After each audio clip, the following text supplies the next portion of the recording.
bathi ke xa bephaya ekamereni beve izithonga zokudutyulwa. Abakwantsasana eMpuma Koloni basezithendeni zabarhanelwa abadubule babulala abasebenzi ababini besibhedlele saseSt Elizabeth ekhayeni labo kwilali iPalmerton elusikisiki phezolo.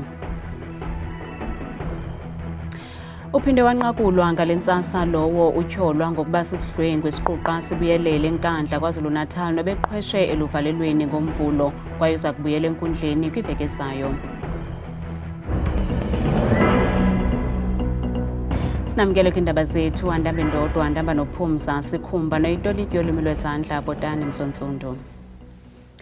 Amapolisa aseMpuma Koloni akhangela abarhanelwa abadubule babulala abasebenzi ababini besibhedlele saseSt Elizabeth ekhayeni labo kwilali iPalmerton elusikisiki phezolo. Isebe lezempilo lisigxeke kabukhali sisiganeko sokubulawa kwesisibini selavakalisa inkxalabo ngenani lokubulawa kwabasebenzi bezempilo kweli phondo. Isebe lezempilo eMpuma Koloni lithi ziyaxhalabisa ezi ziganeko zakutshanje zokuhlaselwa kwabasebenzi bezempilo nanjengoko esi isisiganeko sesibini sikumila kunje. We are gravely concerned that we continue to lose our colleagues, the health professionals, from these barbaric acts. On Monday, we lost an ambulance practitioner who was gunned down shortly after leaving work in the area of Janssenville. And again, before the end of the week, we wake up to the news of 2 more health professionals being killed in their home. Usapho luthi lusothukile sesisenzo. Xa bengena bathi umama lapha ke nyani ebese kwenye indlu waphuma. Xa iphuma kwathiwa ke abantwana mabangene bavalelwe ezikamereni. Athe ke xa abantwana bevalelwa ezikamereni wacela ke mntakwethu umsingisi ukuba lo mntwana lo uncedisa apha ekhaya makahambe akazukwazi lo mncinci okokuba ahlale phaa ekamereni engamboni. Eneneni ngenyani uye wahamba wongena phaa bayivumile abantu. Then ke bathi ke xa bephaya ekamereni beve izithonga zokudutyulwa. Amapolisa athi asaphanda ngesisiganeko. Abacuphi abanamava bakwizithende zabo barhanelwa kwityala lokubulala isibini esineminyaka eyi-39 kunye no-41 ubudala okwenzeke kwikhaya labo eDick kwingingqi yaselusikisiki ngolwesithathu umhla we-21 kuMeyi malunga no-10 to 8 ebusuku. Bobabini babhubhele kwindawo yexhwayelo beshiya umsebenzi wasetyhini engenawo umonzakalo. Kwiveki ephelileyo kudutyulwe kwaze kwabulawa omnye umsebenzi wezempilo neminyaka engama-56 ngethuba ephuma emsebenzini eJanssenville. Ukanti unobangela woku awukaziwa nanjengoko amapolisa esithi asaphanda. Phinde wabanjwa umrhanelwa ona-28 ubudala notyholwa ngokudlwengula eNkandla KwaZulu-Natal nobeqhweshe uvalelweni lwamapolisa ngokuhlwa kwangomvulo. Ukhumbulani Ngubane ubanjwe namhlanje ze wavela enkundleni kaMantyi ePinetown nalapha bekwe khona ityala lokuqhwesha esiseleni. Inkulu baphathiswa yakwaZulu-Natal uThami Ntuli ndawonye nomkomishinala wamapolisa uNhlanhla Mkhwanazi baza kuhambela isikhululo samapolisa saseMariannhill ukufumana incazelo ngesiyeleko sokuqhwesha komrhanelwa eluvalelweni lamapolisa ngomvulo. As for the Premier and the Police Commissioner visiting the station, it is a leadership that cares, leadership that responds to any crisis. We are pleased that they will be at the Mariannhill Police Station, like I said, a Park Home Police Station, that will see for themselves what could have happened. Amapolisa athi aza kuqhuba uphando kuphathelene nokuqhweshwa kwakhe lo mrhanelwa. It must not be a norm that when a suspect is arrested, gets away from the police. So we will be probing if his escape was man-made or no one was in the wrong. Because if he had fainted inside the police van or inside the holding cells and he dies, police will be answering questions of him dying now. And if his escape, he was assisted by a police officer or anybody else for that matter, that person should face the consequences. Ukanti ityala lirhoxiselwe umhla wama-28 nalapho umrhanelwa aza kufaka isicelo sebheyili nesegqwetha lombuso eliza kummela kumatyala okudlwengula neli lokuqhwesha eziseleni emva kokubanjwa kwakhe kwakhona namhlanje.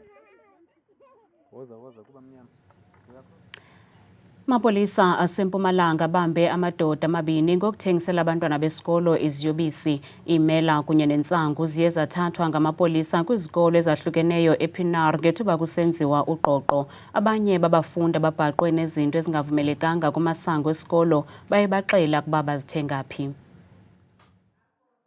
Amaphoyisa kanye nedisebenti tasemajele babambe umkhankaso ekseni etikolweni letihlukahlukene endzaweni yasePienaar ngaphandle kwembombela.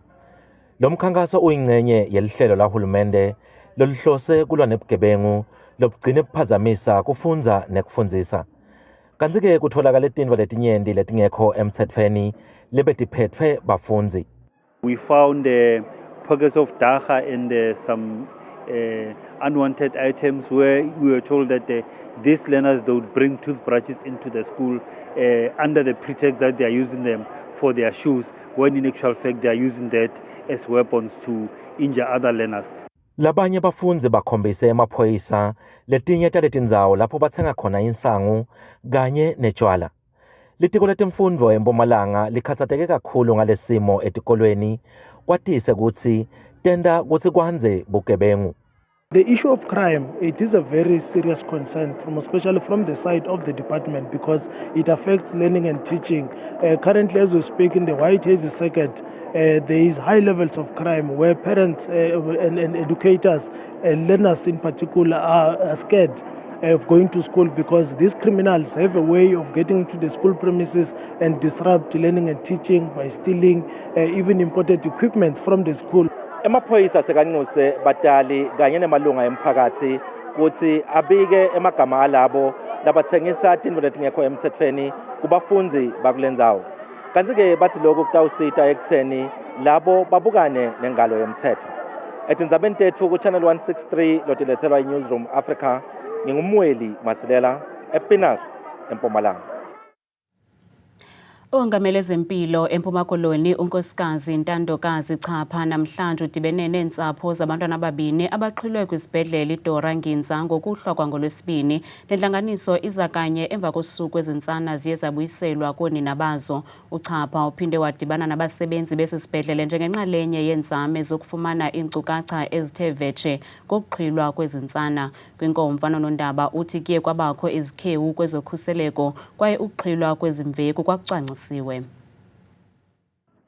Lube neziqhamo ezincumisayo uqoqo lwangemva kwemini yayizolo ngelixa abasetyhini ababini nabatyholwa ngokuxhwila amasana amabini kwisibhedlela iDora Nginza kwicandelo labasanda kubeleka bebanjwa ze bawabuyisa lamasana. Umphathiswa wesebe lezempilo eMpuma Koloni ephelekwa sisithethi selesebe uqale ngokugqithisa amazwi ovelwano ngakwintsapho ezichaphazelekileyo. Sifuna ukubulela intsebenziswano esithe sayifumana kwezi families ezibe zithe sehlelwa sesisehlo. Sifuna ukuthi siyabulela ngentsebenziswano nangendlela lo mba esiwuphethe ngawo. Isebe lithi omnye waba batyholwa ababini ungene kwigumbi lokubelekisa ezenza umntu okhulelweyo. The suspect did attend trying to pretend as if she's pregnant, attending the antenatal care that we do, what is called ANC. And she was told that she's not pregnant. But unfortunately, she did not tell the boyfriend that she's not pregnant because she had plans. And she came in and registered under the false name. She's been moving around the hospital. Even the boyfriend bought baby clothes because they were expecting a child. According to her, it was twins. Umphathiswa uthe sisehlo sibangelwe kungabikho kokhuseleko loluqilima kwesi sibhedlele.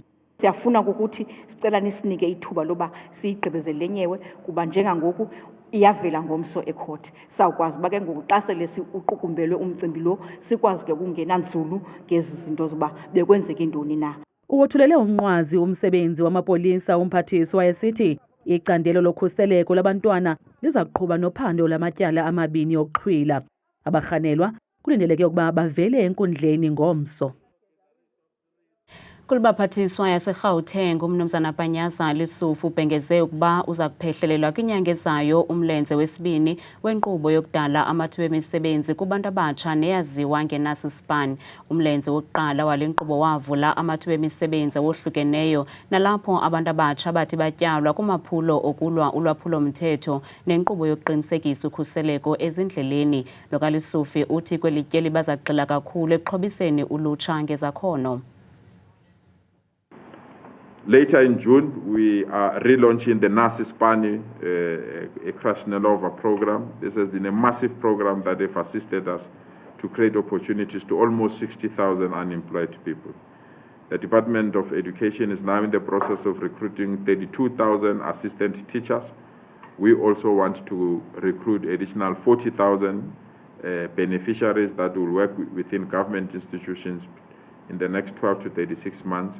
Especially for youth that are not in employment, youth not in education, or youth not in training.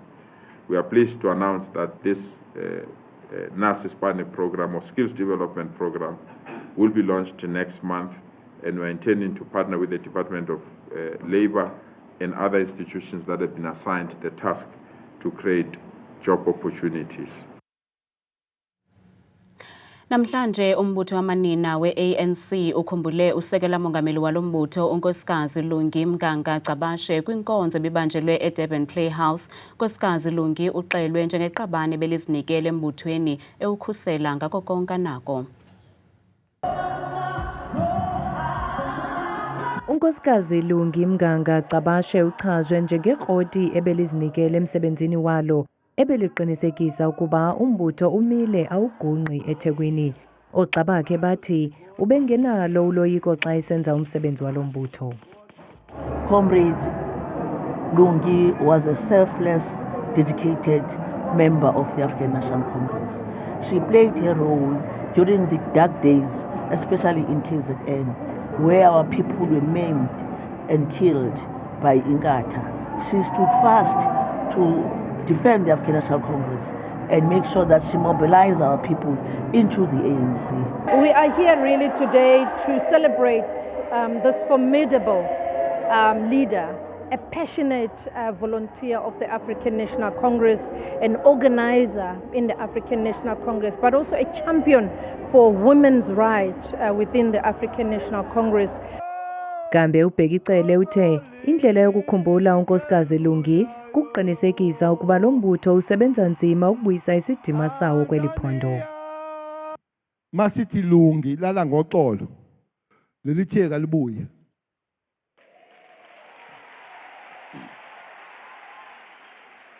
That's the only thing that we can say to Lungi, rest in peace. Lelithegu alibuye akenyeke ukulwa nodwa. Zikhona izitha engalwa nazo. Esoqala isitha engalwa naso ukuthi Theku asiliphethe. And I want to tell you, uma ninaleli Theku kahle siyayidla province. Uma sidli province kahle siyayidla national. Umama uLungi usweleke ngomgqibelo eneminyaka engama-64 ekwangusihlalo wekomiti yesebe lezokhenketho eParlamente. Iqela le-ANC libhengeze indaba zokusweleka kweqala lalombutho umama uGertrude Shophe esiswenye somzabalazo sisweleke ebutsheni bemini namhlanje kwikhaya laso sineminyaka engama-99 ubudala. Mama uShophe wayeyinkokheli yephiko lamanina le-ANC kwaye wayekwayiyo nenkokheli yabasebenzi. Wachitha iminyaka emininzi eselubhacweni nalapho wayeyenye yeenkokheli eziphambili zomkhonto wesizwe ukanti beza kufinca iminyaka elikhulu ngo-August walo nyaka. Iza kubuyela eConstitution Hill inkomfa yomculo ebizwa i-African Rising Music Conference. Le nkomfa injongo yayo kukuthi ixhase, ixhobise ze iphuhlise imvumezeli ezisakhulayo ngokuzinika iqonga lokubonakalisa izakhono zazo ze zifumane nethuba lokuba zigudlane imihlana nezinye imvumi ngelokuphuhlisana. Ukanti imvumiyeli ubusiswa kunye nomququzeleli wale nkomfa bayasityebisela banzi ngale nkomfa. Umququzeleli wenkomfa ye-African Rising Music Conference uthi kubalulekile ukuba imvumizeli zizibandakanye nale nkomfa nanjengoko injongo yayo ikukuphuhlisa ze ivale iintanda ezikhoyo phakathi kwemvumizeli nezangaphandle. The conference really just aims to educate, to bridge the gap between South Africa and the globe. You know, a lot of what we do also includes making sure that, you know, we have these young artists that come to our conference have some sort of opportunity by abroad to perform. Enye yemvumizeli ubusiswa uthi eyona nto ibalulekileyo ngale nkomfa kukuxhotyiswa kwemvumi ingakumbi ezasetyhini. Okay, RMC is led by females. They are very passionate about African music and they are very passionate about the music that females make because i-messages zethu aziyazifane guys nomculo owenziwa ngaba bantu, you know, besilisa uyaqonda.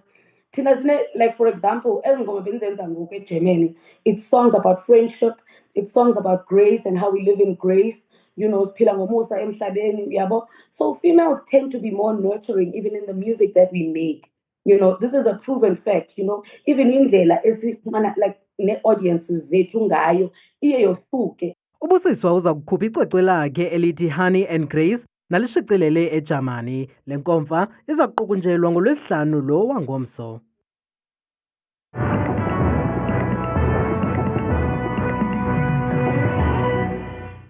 Bamengazibinike kuwe qwathikazi nomamzangwa kudesika yendaba ndiyakubulisa wethu umbukeli wam apha ekhaya ndikwamkele kaloku eqongeni lam lemuslim nake ngegama ndinguthabile intswakazi yabathembu mvanje bethuna nantsi kaloku imozulu umbukele ekhaya savula wesiphawulo bethuna kaloku umfanekiso wokuqala nguwe ke lo mfanekiso lo usikhomba kakhulu indlela uba kuphila njani namhlanje kuMzantsi Afrika uphela uyawuphawula ke mbukeli wam apha kuba noko kuthile kamandi ngamandla kwiindawo ezininzi nje apha embindini uphela indawo ezininzi phaa kwephondweni lonke futhi phaya eFree State ngamandla phaa kwincam yalo noxa kubanda ekuseni phaya eVelcom bevuswa lolaa qanda futhi iyaguquka imozulu phaya ngemva kwedinala bayisonge laa mini kaloku umbukeli ngayela 19 degrees ngorhatya kanti ke amaqondo wakho aphantsi naphezulu ngelokuqala bethuna kaloku iphondo liphalona Koloni kamandla futhi kumatla imephi maxongo futhi mandundu mpela pha kuAlvani bevuswa ngu-2 kanti pha emva kwemini futhi kuye kutyhile kucwenge bayivale la mini kwakhona ngomso ngo-16 degrees bela ke baphila kanje kwela phondo lapha kaloku eFree State ngamandla ke bukele pha kumazantsi walo indawo esifana pha kaloku koBloemfontein bevuswa inqele nekwanca nomoya obhudla kakhulu phaya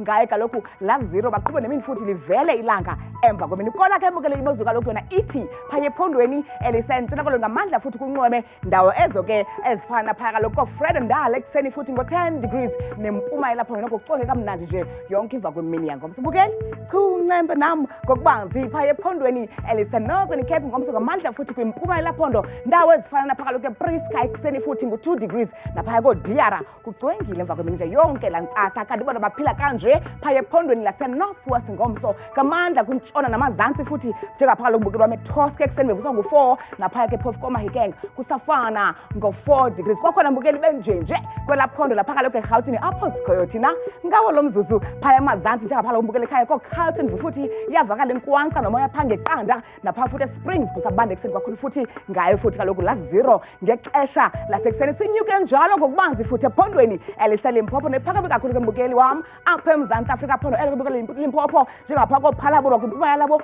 qaba ngamafu phaa ngexesha lasekuseni ngo-13 degrees njalo kwakhona phaya ephondweni laseMpumalanga ngamandla futhi kumazantsi bolaphondo standard nekuseni futhi khona inkwanca ivakala kakhulu phaya napha koEmelo futhi ngala 2 degrees vuma amani lapha ekhaya ndivale ndiyisonge phaya kwaZulu Natal amazantsi futhi inqele nenkwanca mpela koPietermaritzburg ekuseni futhi napha eLadysmith bevale imindawo kwakhona ngomso ko-21 degrees mna ndikuthele kangaka xesha lemiyoli.